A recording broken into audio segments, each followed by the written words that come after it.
Welcome back to the channel. In this video, I'll show you how to add a superscript in Canva. First, open Canva on your computer.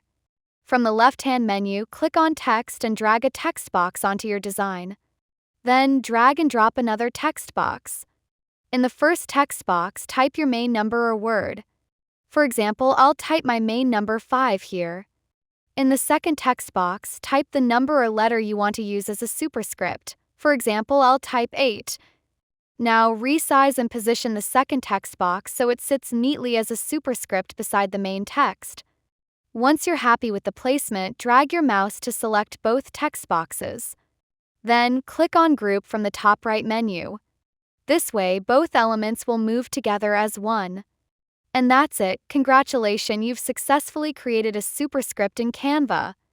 If this tutorial helped you, be sure to like the video for more content, subscribe the channel and press the notification bell as well. Thanks for watching.